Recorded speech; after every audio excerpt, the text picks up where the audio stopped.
একবার ভাবুন তো, এমন একটা শহরের কথা যেখানে মানুষের মনে কোনো দুঃখ কষ্ট নেই, কোনো হিংসাও নেই, চারিদিকে শুধু সোনার দেওয়াল, রূপোর মেঝে আর চোখ ধাঁধানো সব রাজপ্রাসাদ। না না, এটা কোনো রূপকথার গল্প নয়। মহাভারতের যুগে স্বয়ং শ্রীকৃষ্ণ নিজের হাতেই তৈরি করেছিলেন এমনি এক আশ্চর্য নগরী। আর আসল রহস্যটা কিন্তু ঠিক এখানেই। আচ্ছা, প্রাচীন পুঁথিতে লেখা সেই স্বপ্নের শহর, ওটা কি সত্যি আরব সাগরের গভীরে কোথাও ঘুমিয়ে আছে? আজকের এই আলোচনায় আমরা ঠিক সেই রহস্যের গভীরে ডুব দেব, যেখানে পুরাণ আর বিজ্ঞান দুটোই যেন মিলেমিশে একাকার। তো চলুন শুরু করা যাক। ব্যাপারটা দেখুন, একদিকে প্রাচীন পুঁথিতে এর বর্ণনা দেওয়া হয়েছে এমন এক মায়ানগরী হিসেবে যা কিনা কল্পনাকেও হার মানায়, আর অন্যদিকে আজকের দিনের বিজ্ঞানীরা সমুদ্রের নিচে এমন সব জিনিস খুঁজে পেয়েছেন যা দেখে মনে হচ্ছে সেই কিংবদন্তিটা হয়তো সত্যি। মানে এখানে এসে কিংবদন্তি আর বাস্তবতা যেন হাত ধরাধরি করে চলছে। কিন্তু কথা হচ্ছে, হঠাৎ করে এমন একটা চোখ ধাঁধানো জাঁকজমকপূর্ণ শহর, এটা বানানোর দরকারটা পড়ল কেন? এর পেছনের গল্পটাও বিশ্বাস করুন দারুণ ইন্টারেস্টিং। তো সবকিছুর শুরুটা হয়েছিল মথুরায়। অত্যাচারী কংসকে বধ করার পর কংসের শ্বশুর জরাসন্ধ প্রতিশোধ নেওয়ার জন্য একেবারে মরিয়া হয়ে ওঠেন। তিনি বারবার মথুরা আক্রমণ করতে থাকেন।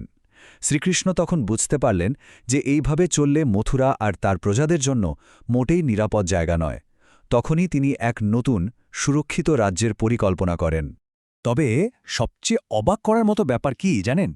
এই শহরটা যেভাবে তৈরি হয়েছিল সেটা ছিল একেবারে অলৌকিক। শ্রীকৃষ্ণ প্রথমে সমুদ্রদেব বরুণের কাছে প্রার্থনা করে এক টুকরো নিরাপদ জমি চাইলেন, আর বরুণদেবও তার অনুরোধ রাখলেন। তিনি সমুদ্রের বুক চিরে প্রায় 53 কিলোমিটার জমি তুলে দিলেন, আর তারপর সেই জমির উপর এক জাদুকরী শহর বানানোর দায়িত্ব দেওয়া হল স্বয়ং দেবশিল্পী বিশ্বকর্মাকে।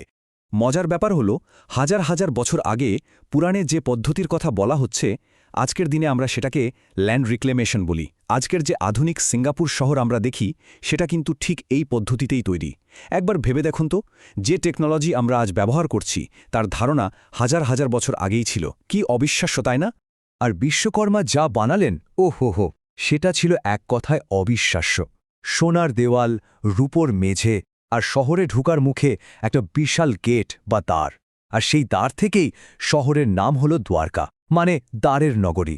এখানেই শেষ নয়, কৃষ্ণের পরিবারের জন্য ছিল ৯০০রও বেশি প্রাসাদ, আন্তর্জাতিক বাণিজ্যের জন্য আধুনিক বন্দর, আর গোটা শহর জুড়ে ছিল সবুজে ভরা বাগান আর স্বচ্ছ জলের জলাশয়। বলা যেতে পারে এমন এক শহর যা আজকে নিউ ইয়র্ক বা প্যারিসকেও হাসতে হাসতে টেক্কা দিতে পারত। কিন্তু কথায় বলে না, সব ভালোরই একটা শেষ থাকে। দ্বারকার ক্ষেত্রেও ঠিক তেমনটাই হয়েছিল। যখন এই শহর তার সমৃদ্ধির একেবারে চূড়ায়, ঠিক তখনই এর উপর নেমে আসে দুটো ভয়ঙ্কর অভিশাপ। আর এই অভিশাপ দুটোই দ্বারকার ভাগ্য চিরদিনের মতো বদলে দেয়। প্রথম অভিশাপটা আসে কুরুক্ষেত্র যুদ্ধের একেবারে শেষে। নিজের ১০০ ছেলের মৃত্যুতে তখন গান্ধারী শোকে পাথর, আর এর জন্য তিনি সরাসরি শ্রীকৃষ্ণকে দায়ী করেন। রাগে দুঃখে অন্ধ হয়ে তিনি অভিশাপ দেন যে ঠিক যেভাবে তার কুরুবংশ ধ্বংস হয়ে গেল, ঠিক সেভাবেই একদিন শ্রীকৃষ্ণের নিজের যদুবংশ নিজেদের মধ্যে মারামারি করে শেষ হয়ে যাবে। গান্ধারীর অভিশাপ তো ছিলই, কিন্তু একটা বংশকে ধ্বংস করতে গেলে তো অস্ত্রের প্রয়োজন, তাই না?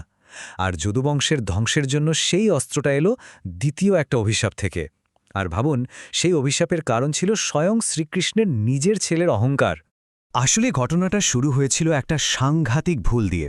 শ্রীকৃষ্ণের ছেলে শাম্ব তার বন্ধুদের সঙ্গে মিলে কয়েকজন ঋষিকে ঠাট্টা তামাশা করার প্ল্যান করে। শাম্ব কি করল, গর্ভবতী মহিলার মতো সেজে সেই ঋষিদের সামনে গেল। কিন্তু মুশকিল হল, তারা কোনো সাধারণ ঋষি ছিলেন না। তাদের মধ্যে ছিলেন বিশ্বামিত্র, দুর্বাসার মতো সব মহর্ষিরা।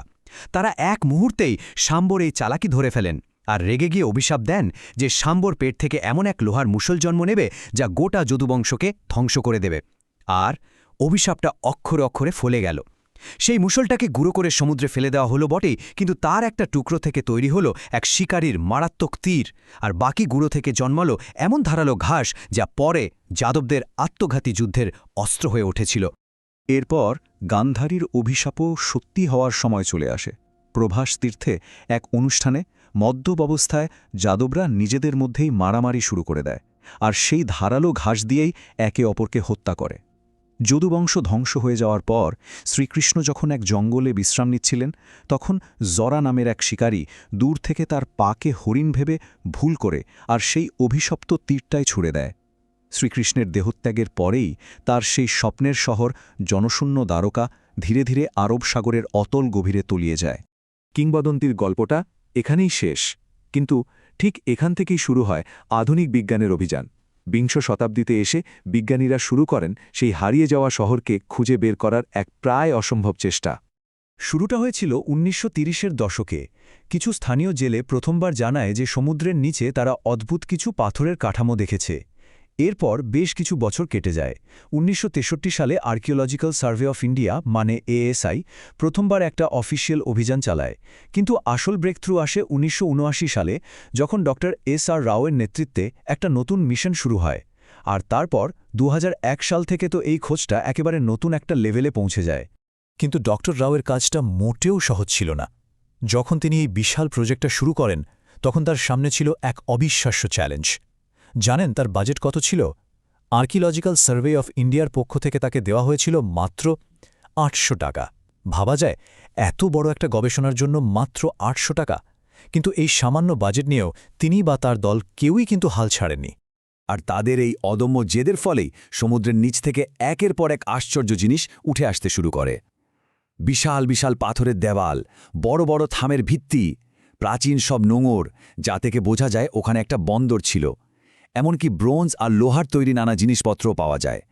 এই সব কিছুই কিন্তু একটাই দিকে ইঙ্গিত দিচ্ছিল, জলের নিচে সত্যিই এক উন্নত সভ্যতা লুকিয়ে আছে। এরপর বিজ্ঞানীরা যখন এই জিনিসগুলোর বয়স পরীক্ষা করতে শুরু করলেন তখন তো তারা আরও অবাক। থার্মোলুমিনেসেন্স ডেটিং বলে একটা পদ্ধতি আছে যেটা দিয়ে বোঝা যায় কোনো মাটির পাত্র শেষ কবে আগুনে পোড়ানো হয়েছিল। সেই টেস্টে কিছু জিনিসের বয়স পাওয়া গেল প্রায় ৫,০০০ বছরের বেশি, মানে প্রায় মহাভারতের সময়কার। কিন্তু আসল চমকটা ছিল কার্বন ডেটিংয়ে। সেই পরীক্ষায় কিছু নমুনার বয়স পাওয়া গেল প্রায় ৯,০০০ বছরেরও বেশি, মানে যা ভাবা হয়েছিল তার থেকেও অনেক অনেক প্রাচীন।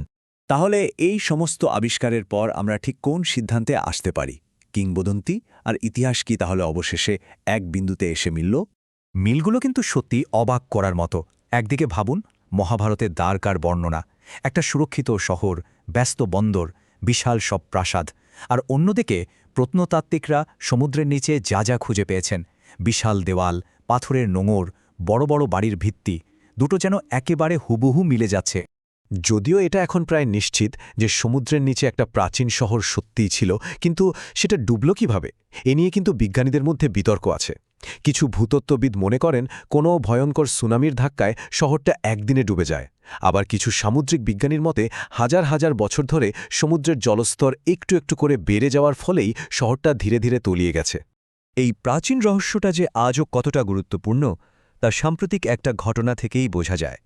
এই ২০২৪ সালেই ভারতের প্রধানমন্ত্রী নরেন্দ্র মোদী নিজে সেই জায়গায় ডুব দেন, আরেকটি ময়ূরের পালক অর্পণ করেন। এই ঘটনাটা এই ঐতিহাসিক স্থানটিকে আবারও সারা বিশ্বের আলোচনার কেন্দ্রে নিয়ে এসেছে।